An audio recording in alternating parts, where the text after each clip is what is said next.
Shocking news, Mr. Shannon, as we commence for this hump day.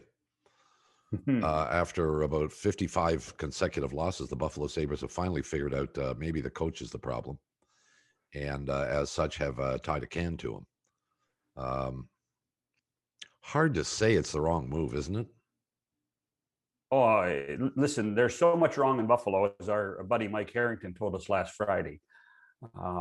This is just one of the symptoms, and I'm using the play on word on symptoms because this is a team that was strifed with COVID earlier in the season, but there's so much wrong in Buffalo. And Ralph Krueger being fired after being winless in, is it 13 games? And to lose to, if they were going to beat a team, they were going to beat New Jersey, and they couldn't even beat New Jersey on Tuesday night. So from that perspective, it was something had to happen, and so Krueger paid the price. He's still a rich guy, going to get paid next year, but something had to happen in Buffalo. But that doesn't seem to be the end of the story for the Buffalo Sabres. With the trade deadline now, I guess it's looming. We're getting April a lot 12th. more talk. Yeah, I know, but it's not exactly, next week, but a lot more talk about the possibility of teams making moves. And especially given the fact that if a U.S.-based team trades with a Canadian team, your player's going to sit for 2 weeks, and you want him to play as much as possible. So you want to make moves as quickly as you can, especially if you're going across the border, right? If you're a Canadian team, for sure, yeah. So you have to wonder if the vultures are circling around Kevin Adams in Buffalo. But I'll tell you what, Bob, and maybe this is just me. If I'm the owners of the Buffalo Sabres, I'm not letting anybody do anything drastic in Buffalo right now. I'm not letting Kevin Adams touch the roster. I am limping my way through the end of this regular season. And then, unfortunately for Sabre fans, doing another reset in order to try to fix this thing. They need so many things to happen in Buffalo in order to try to fix this. They need to figure out how to reorganize their hockey operations department. They do have some really good parts. Jack Eichel, who's not playing right now because he's hurt, is a great player. Rasmus Dahlin, a first-round pick, has had a horrendous season, but there's some talent there. There are some talented players on this roster, but I'll tell you what, I wouldn't let anybody who's in the front office right now touch this roster because they could do even more damage than's happened so far. Well, that's an interesting analysis, and I don't necessarily disagree with it in principle, but Taylor Hall, here's a guy who is making a lot of money, who has barely performed, barely showed statistical impact, indicated that he wouldn't mind staying in Buffalo, but maybe he's thinking, I wouldn't mind staying in Buffalo because they'll probably pay me where nobody else will. I mean, does he have any market value? You know what? I think that's a great question. He's without being overly critical of Taylor Hall, losing seems to follow this guy around. You're not wrong. I mean, statistically, that's accurate. When you think that the year he won the Most Valuable Player award was the only year he made the playoffs in the National Hockey League in New Jersey. He took a one-year deal in Buffalo as an audition, not just for the Sabres, but for the rest of the National Hockey League. Right. And he hasn't performed well.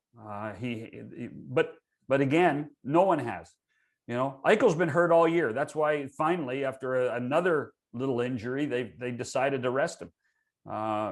This is just an abomination, and it's really a shame, Bob, because Buffalo as a sports town, they love the Sabres, and these people are abusing one of the great fan bases in the National Hockey League. And at a certain point, you have to wonder, will the fans finally walk away and say, I've had enough?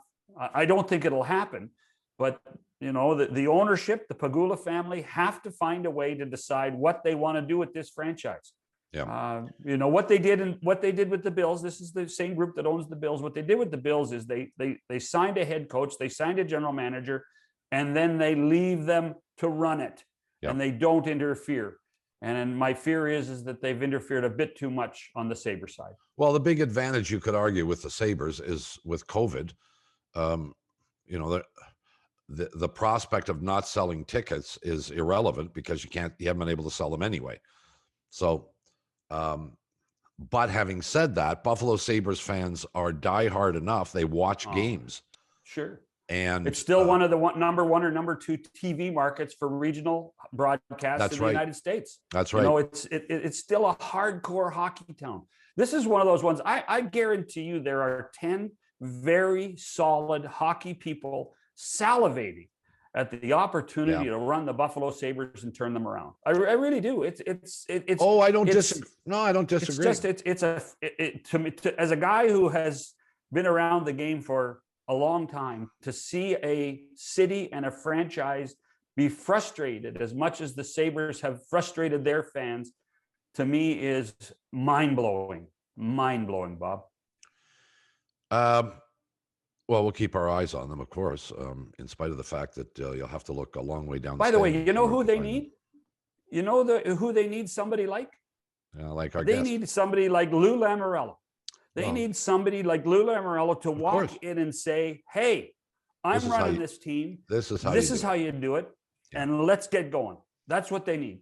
And from the perspective of this is how you do it, he is doing it again with the New York Islanders. And Lou Lamoriello will be our guest when we continue after this.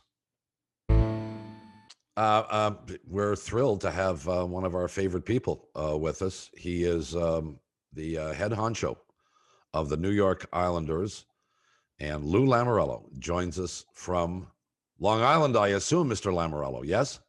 Yes, Bob. That's where I'm at right now. Pretty good run your team was on. I think you hadn't lost a game in regular time for 12 games. I think 9 in a row, and then knocked off by Washington last night. All in all, got to be pretty happy with the way your team's playing. No, I extremely pleased. As you know, you're as good as your last performance, and as you said, last night didn't go so well. But it was a game that could have gone either way. We took a couple of penalties that we shouldn't have, and they took advantage of it. And they're a good hockey team. You know, the parity in our league, as both you and John know, is real, and you have to be ready each and every night. And there's such a fine line between what can turn a game and in either direction. And particularly in your division, where you guys got dealt a pretty tough blow. Not only did you have your regular competitors, but they go and add the Boston Bruins to your to your division. It's not easy to get out of the East, is it? No, but it's a great division. I was excited when I heard that the Boston was coming in. I think of the proximity, certainly, of Long Island, and certainly the history of Boston. But I think we've got a great division. John, this reminds me of the old Patrick division, if you remember when you go back, what that was like. And you play each other 8 times, and every game that the players are ready for. You know, you get to dislike your opponents. With the regular season, I've got to be careful I say this, the commissioner will give me a call, but during the season schedule that we have, you sometimes can go a couple of months without playing, someone in your own division. Yeah, if memory serves me, you were always a huge advocate for regional rivalries. You always believed that was going to be the key to the success of the National Hockey League. Can you see, even though we're going to probably go back to the old divisions, can you see playing a few more games in your own division? I would like to see that. I think that when we went to really spreading the scheduling out, a lot had to do with the different locations and expansion teams wanting to see players like Mario Lemieux and Crosby and Gretzky at that time and now Connor McDavid. But I think the number of young players that we have coming in and having immediate success and being at that level, I think that there is regionalized and important to see them each and every day. So I would certainly be a proponent. As you know, I always believed when I was in New Jersey, I would love to play the Rangers 8 times because of the rivalry and the competition and the fans. I think it's just great for the game, but I do understand the other side of it, and television sort of dictates and demands, certain aspects of scheduling. So, but my opinion is still the same.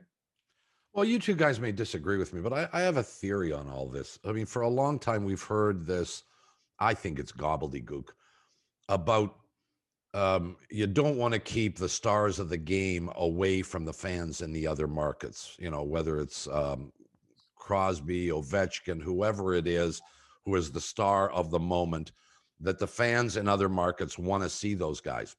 And I would say to you, most people, especially not even just in America, that I don't even want to say that, almost anywhere, are fans of their hometown team or fans of a particular team.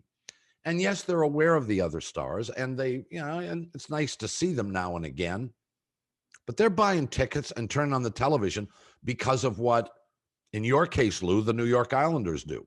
And who the opposition is from a ticket buying perspective, from an interest perspective, only marginally impactful. So if I'm one of the guys who's a fan of the Islanders, like you, I want to see you play the Rangers 8 times, like you when you were in New Jersey. I want to see you play your regional rivals as many times as possible. And if I can't see, some star from the West Coast for one time a year, the trade-off of that is well worth it. Do you subscribe to that theory by any chance? Well, it sort of, just says the same and endorses what I'm saying, that I would love to see that. Yeah. But I do understand, and I did see some of the differentials in gates, Bob, that when a player went into a certain location team, that the gates were much better when a team came in who had a Mario Lemieux or a Wayne Gretzky than another team from, say, another region. That is because remember, we're talking, right across North America we're playing right now. It's not just in regions. We have a team in every location. Tremendous kudos to our commissioner, Gary Bettman, for what he did to expand the game. And now we have players coming into the NHL from those areas, California, Florida, that are playing on NHL rosters because of the NHL team and what it did for youth hockey and spreading the sport. So I understand that. And what I'm saying is today, I think we have more of these stars. And I would think that the focus is, as you said, is more so on the home team. That's what you want. But that will always be the way if that home team is winning. It's when the home team is not winning that this helps. Okay, I'll give you that. Just a sec, John. I'll give you that. But the hidden truth is, to get a guy like McDavid in the Canadian West to come in once a year, yeah, you might get a perk up in tickets. You're going to get a perk up when you also have Vancouver, Calgary, Winnipeg, whatever, other teams. Because remember, you're going to play games against everybody in that division. In order to do that, to get that one game against the star who may sell tickets, you're going to have other games against teams that, quite frankly, don't have the ability to have that impact. So I'm not sure how the economics really work out in favor of it. Thoughts? John? Well, I tell you what, I'm going to put my league hat on here because once a team gets eliminated, and this has been the history of the National Hockey League, and this is one of the big problems in the National Hockey League. Once a team gets eliminated, there's a real philosophy and belief that that franchise thinks the season's over. And hockey fans think that they're in the off season. What the league needs to be able to do, and Lou and I have had this discussion when I was at the league, what the league needs to be able to do is to continue to tell those people in those markets that there's still hockey to be played. We still have 2, 3, 4 rounds of the playoffs. And you need to be able to reinforce that. Sure, Connor McDavid is a great player at Edmonton, but Vancouver's in the second round of the playoffs, and those games are still valuable for Islander fans or Ranger fans or Sabre fans to watch, even if their team is eliminated. And that's it's the great strength of our game is our regional basis. Like, we are so strong regionally. The NBA is jealous, and Lou won't ever say this, but I can. The NBA is jealous of how strong our regional bases are, how adamant our fans are. But we don't have the national following that the NBA does, because we have focused so much on a regional basis. And there has to be a fine line. There has to be a compromise that allows for both to say, okay, listen, Islander fans are great. Islander fans are great. But you know what? Islander fans, with all due respect, Lou, in this hypothetical, the Islanders are eliminated in the third round, but we want you to watch the Stanley Cup final.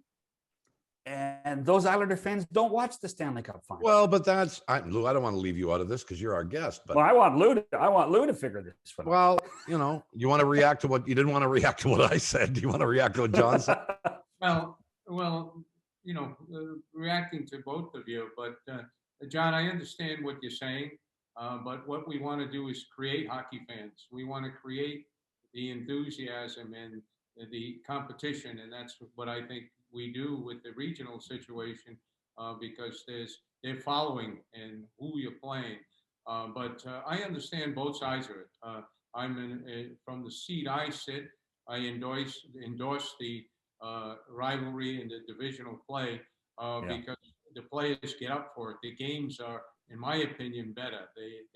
It's just like the minor league teams that play against the minor league teams of the parent clubs. I think they create something. There's an animosity, a positive animosity of competitiveness, so that each and every night you get players playing at their highest level.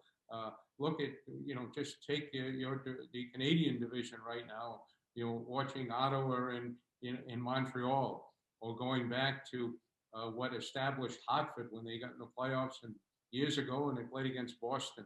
There's just something special that's created. So I'm for that, but I understand the other side of it, from the business side and the NHL side of it. So all I'm doing is giving an opinion, and then I'm a soldier and just focusing on what they're told we have to do. You see, this is what I love about Lou, Bob. This is what I mean. I don't think there's been the diplomat. And yet I don't think there's been a more influential person in the game for a long period of time than Lou Lamoriello. Well, and this is subtlety of it. The subtlety of it. We bang ourselves over the head trying to get an opinion out of them because it's opinions that matter. Sure. Lou Lamoriello, for goodness sake. Would you keep the divisions where they are? Would you keep the game the way it is if you had the choice going into next year? Would you leave the divisions where they are?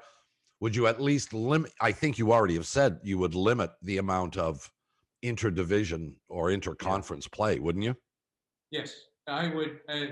I would keep the divisions the way they are if I had my way. But that's a personal opinion because of the competitiveness and looking at the pure game itself. And I'm not going to asterisk this and change my opinion, but I do understand what it means to spreading the game, promoting the game, and allowing the game to grow by having, other teams coming in from outside your division. So I understand the merit, but from the pure hockey, I love the competitiveness that's created. It's no different than when you're in the playoffs. There's nothing better. Exactly. Than that team, 7 times, if that comes about. There's just something special about it. I love that. The playoffs is what it's all about. Well, and you've got one division with 7 teams in it. That's the Canadian division, but you've got a new team coming into Seattle. Wouldn't be beyond possibility you could put Seattle in the Canadian division. I don't think that they wouldn't be that offended by that. Do you think, guys? Well, let's put it this way, Bob. We can do and speak and have all the rhetoric we want. It's not. Yeah, we got no power. It's not going to happen. Yeah.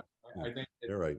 The decision was for this year was fantastic, and it's an excitement that's created, and I think that it will help different teams too in those different divisions as far as getting the competitiveness in it. Listen, we're in a dogfight. We're going to be in one, throughout the rest of the year with the teams we're playing against. But it's like every night is almost a playoff game. It's a 4-point game. Every night is a 4-point game. Yeah. Well, So you announced this morning that Anders Lee's out with an ACL injury, out for the season, surgery coming. What does that do to your team? Well, you never replace an Anders Lee, who is a tremendous leader, both on and off the ice, who's our leading scorer. Plays the game the way it's supposed to be played. One of the best net front presence in a power play in the National Hockey League for the last several years. So we're not going to replace him, but I like the group that we have. They're going to respond without question. Coaching staff is, in my opinion, the best in the National Hockey League. So we just have to do the things that we have to do. Injuries are part of the game. A couple of young players have been given an opportunity because of it, and they have responded to this point. We hope they continue to do that. And if there's an opportunity to acquire a player and help our team get better, we'll do that. We do have now cap space that we did not have. But in saying that, you can't just go and make a transaction for today. You've got to think of tomorrow, because the cap's not going to change a year from now. So there's a lot of extenuating circumstances involved in any decision that's going to come. But it's no different than any other year. If you can get better, you're going to get better. He's a loss. There's no question. We're not sidestepping it, but that's part of the game, and we just have to respond. So you talked about the flat cap. Does that mean if you're talking about acquiring, you're into the rental business? Well, yes, or when you get into that end of it, or it's a transaction that's a little more major, where there are, things go back and forth as far as players or picks or whatever it might be. But in saying that, this is no different than the mode you're in every year. So on this Lee situation, just put your focus a little different than it was before. would you say that there's been a lot of talk about this, Lou, doing deals in this COVID environment, given the restrictions of cross-border trades, for example, where a player going to Canada would have to be off the roster for 14 days. Have you noticed that things are different, that it is more challenging in making a trade, or is it premature to suggest that? No, I think it will be without question. All of that will have to be taken into place, and I'm sure depending upon the transaction that you might be able to make, whatever it might be, you'll actually look at the schedule that you have and see, what games you have in that period of time and how much it'll affect, because, the trade deadline, depending upon when you make the transaction, if it's up to the last minute, you're talking 2 weeks after that. So you're talking May 1st. So you've got to be very careful of exactly what you do and how you do it. But there's no question the COVID restrictions play a role, and everybody's situation will be different. Certainly ours in the States are different. We saw a transaction come about between Nashville and Boston a week ago, where the player drove, I believe, 20 hours to get to the city. And so these type of things potentially can happen. So I think they all will depend upon the set of circumstances. I would suggest that April the 12th really isn't near as important as it used to be, because most teams are probably in trade mode now because of the shortened season. I mean, you talk about the dogfight that you're in your division.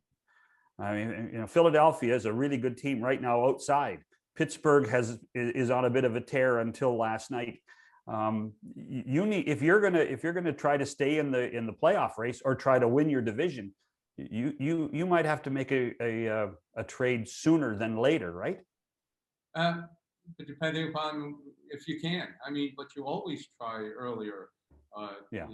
to do something. I don't think anybody has an intention of waiting the last minute because you have what we call buyers and sellers. We have supply and we have demand. The whole economic process, and people wait who are looking to move people to see the best transaction they can get. And on the other side, you certainly don't want to give the star away. So that's why it gets to the last minute sometimes. Lou Lamoriello is with us from the New York Islanders. We'll take a quick break and come back right after this. With the Islanders, Lou Lamoriello. One of the things that I was thinking about, and that I don't know about you, is over all these years as being a general manager, we know that some general managers like to travel, like to go to other cities, like to look at players, like to do a lot of the scouting themselves. They want to see things firsthand.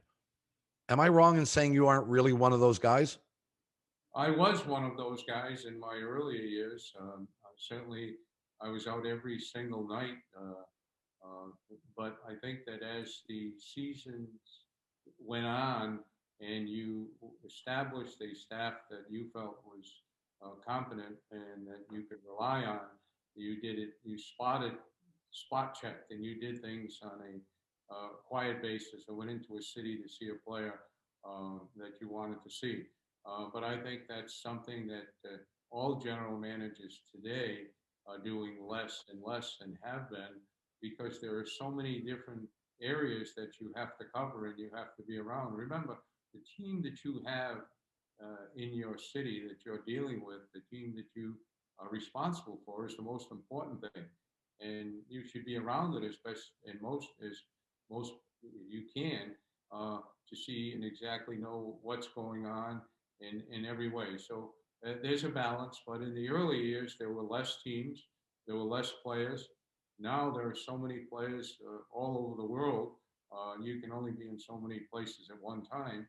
And the other thing you have to be careful of, certainly with the amateur situation, is that when you do see a player, you see it once or twice, when your scouts are seeing it a number of times. So you have to rely on, not that one sort of stop observation. And as far as the NHL, the players, the players you're playing against, and it's not to be redundant. It's changed, and I think if you looked at all NHL teams today and general managers, the job description is a lot different than it was in earlier years. In fact, it's a 12-month process right now because of all the camps that they're at and just the way the rules are. I got a question, Scott. I'm kind of out of left field here, John, before I let you slide back in here. So can you recall a situation where you were in discussion with another general manager about a trade for a player? Was there ever a time where you might have been inclined to go and look at that player face to face, but did not want to tip your hand in any way, shape, or form, so therefore didn't go see that guy? I mean, do those kinds of games play? Absolutely. Those things happen. But you find a way to see the team.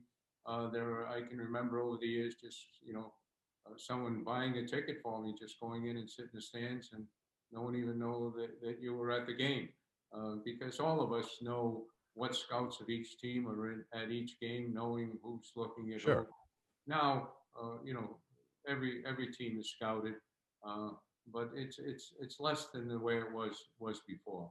But you do get in to see players if you have the opportunity to.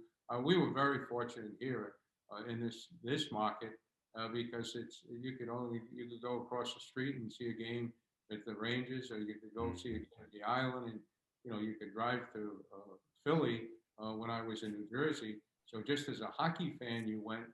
So no one really knew whether you were looking at a player or not. So I think all of those things transpired, but you don't hide it anymore.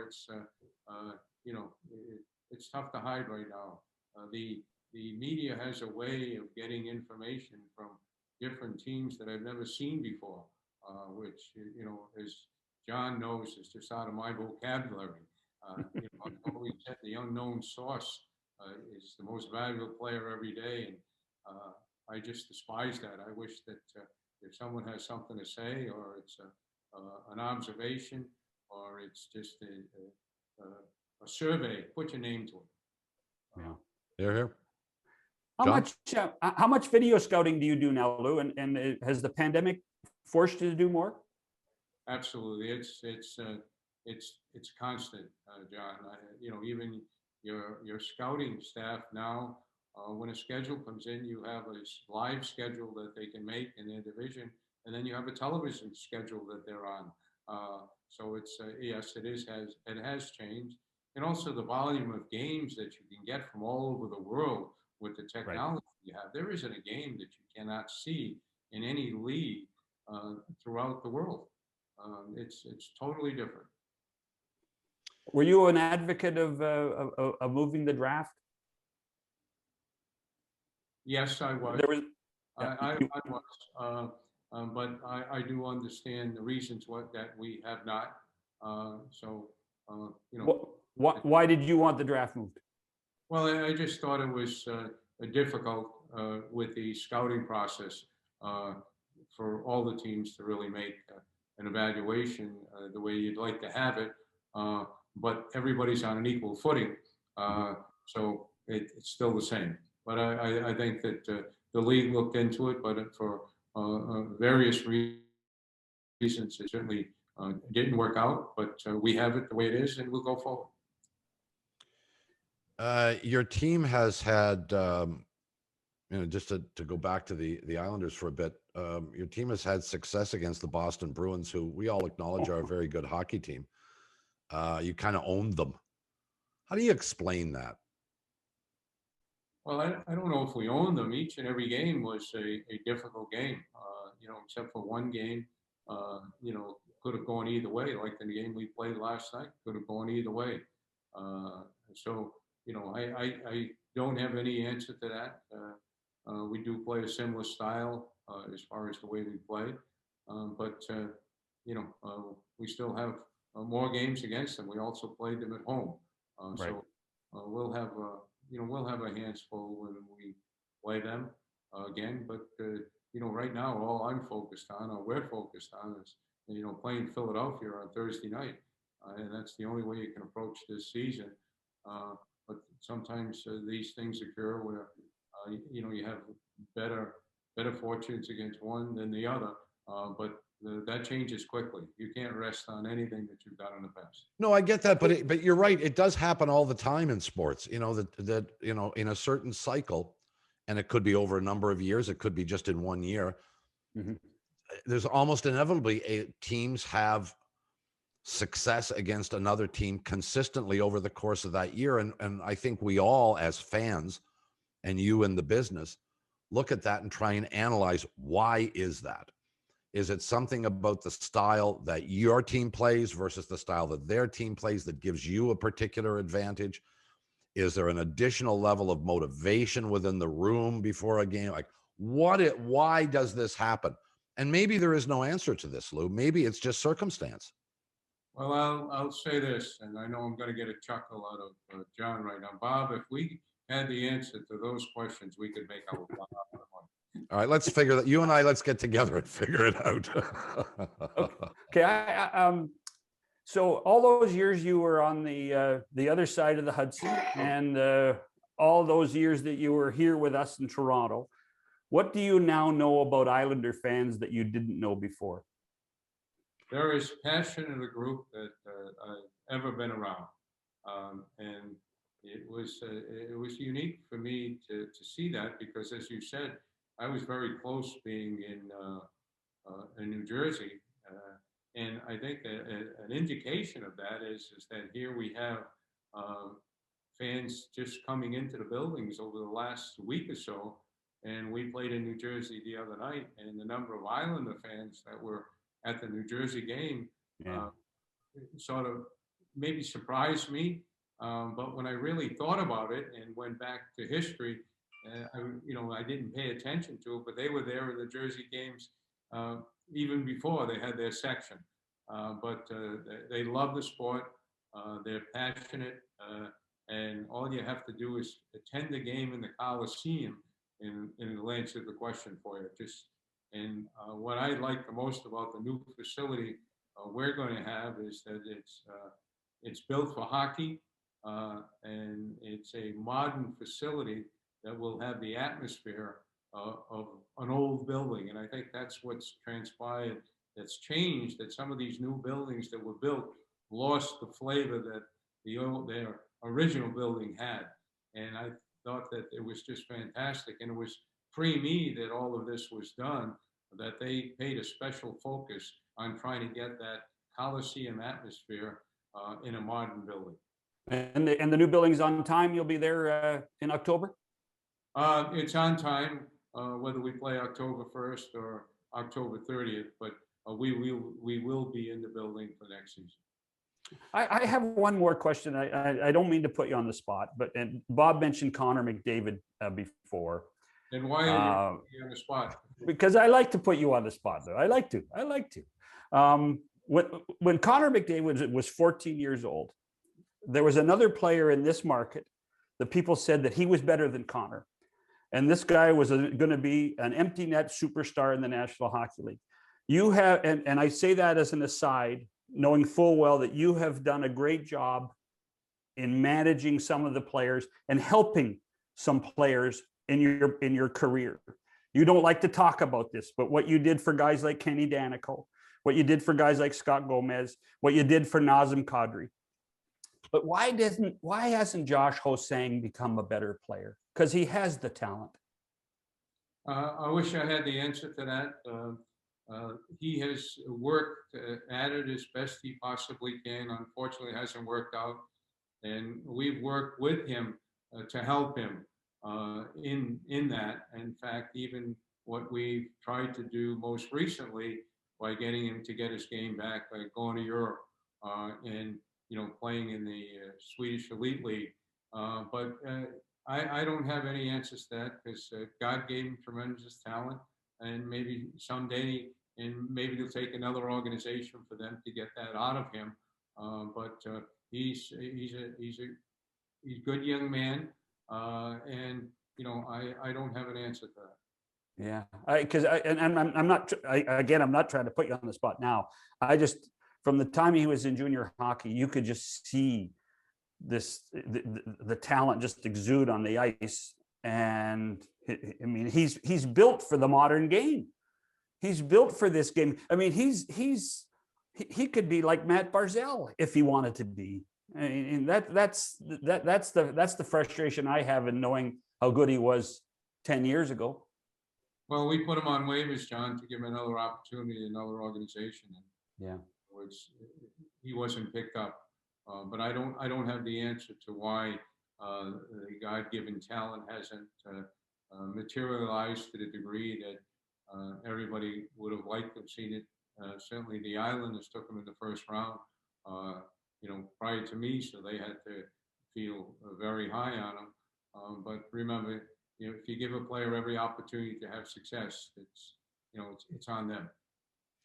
Well, it is on them. And I mean, it speaks to what I was about to say. And that is, I mean, we're not all motivated in the same way. And I don't know the player at all in terms of his personality or desire, but it would seem to me that if the talent level is at the level that he has, what is the other missing ingredient?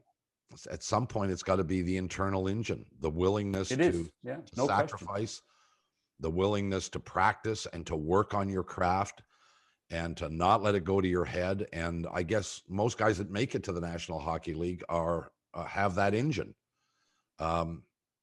Maybe he just got through junior hockey with talent alone and has never had that motivation.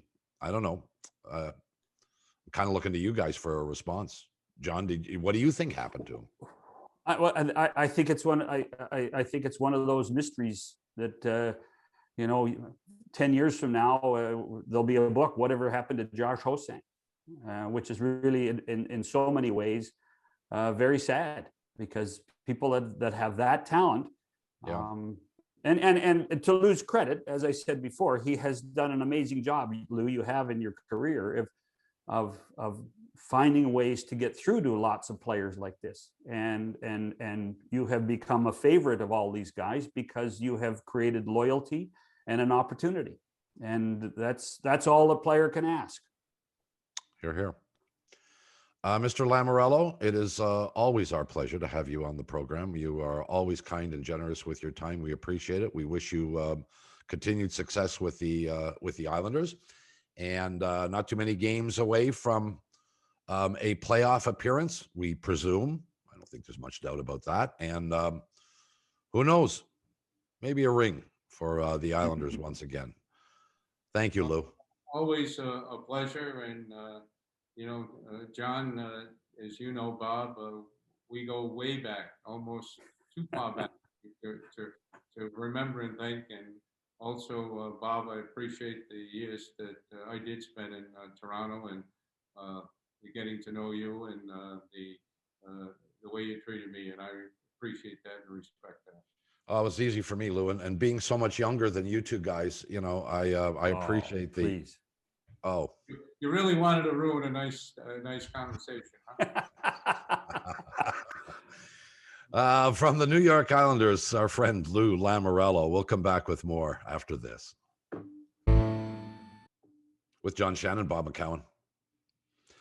The Raptors have played 5 games, John, or more games without 3/5 of their starting rotation. I think it's 5 now, Bob. It's 5 for sure because they've lost 5 in a row. Now, they are all technically eligible to come back. Van Vliet, Anunoby, Siakam, the 3 starters that have been missing. We did find out, and I really don't understand the philosophy behind this, Van Vliet acknowledged that he had COVID, and he went through a couple of rough days. Mm-hmm. But for whatever reason, this league does not like to tell people that the guy's out with COVID. Well, I think most leagues are like that, Bob. I think there's a privacy issue that has to be respected. It's not fair, but at times, but there's a privacy issue that has to be respected. I don't think it has to be respected. I think you live in an environment where you divulge all kinds of pieces of information, and what is determined to be personal and what is determined to be public information is well, quite frankly, no I think it's an agreement between the players' union and the leagues, and it's not just the NBA; it's the NHL too. Well, you're going to say the same thing for injuries? The reason they don't announce injuries in sports, generally speaking, is because they think it gives some kind of competitive advantage to the opposition. But that's going to change when gambling becomes much more important. It's not really going to change, John, that much. Don't be so sure. The National Football League is the blueprint for what Las Vegas does and what the gambling world does. And to this day, players are still listed as probable, improbable, out, this, that, the other thing. And the nature of the injury still is not fully disclosed. So the veil of secrecy continues to exist. Don't be so sure that gambling is going to change anything for the NHL or or MLB or anybody else. Anyway, the question that I have, and I raised this, I believe, the other day on the program, and I didn't get a satisfactory answer to it. Not that I'm expecting to get one from you, but is there something inherently wrong with an NBA team being forced to play regularly scheduled games that count in the standings for the period of 2 weeks? And it would have been more games if the All-Star break hadn't fallen in here. That's right. Without 3 of their 5 starting players. Does that speak to fairness, competitive balance, whatever? Because the part of this, we've been going through COVID for a year now. This is the second season for every sport except the NFL that they've gone through this. And there are no rules. It's just every day we're going to make it up. This team's got too many players out. This, is COVID spread, blah, blah, blah. Okay, we'll cancel those games. St. Louis Cardinals in baseball, Florida Marlins in baseball, several teams in the NBA and in the NHL, games postponed. Where's the bar? And why haven't they decided what that bar is? I don't think they know what the bar is, because I don't think they know how COVID affects people, and I think that how COVID is transmitted amongst teammates. I don't care how it's transmitted, John. No, but you're asking for logic in an illogical situation, Bob. That's what you're asking for. That's world. But it's not illogical. It's an illogical world. There's no question that Siakam, Anunoby, and Van Vliet were not going to play for 5 games. There was no doubt about that. The impact of them spreading the disease to anybody else is non-existent. If they're in a hotel room by themselves, which they were, right, the risk of spread has now passed. You hope. Well, no, there's no hope unless they'd already given it to other players who hadn't been diagnosed as yet. In any event, I tell you what, though, the problem is that we're now focusing on one team. This is an issue that's rampant through the NBA and the NHL every day. Yeah. And if you have eight NBA level players, that's the league rule that you can play. Yeah. Well, they may not be your starters, but they're 8 NBA level players. Stupid. We thank Lou Lamoriello for joining us on the program. And I think he's mad at me. Well, it can't be. I'm not the least bit surprised. I'm mad at you most of the time. For John Shannon, Bob McConnell, we'll see you tomorrow. Goodbye, everybody.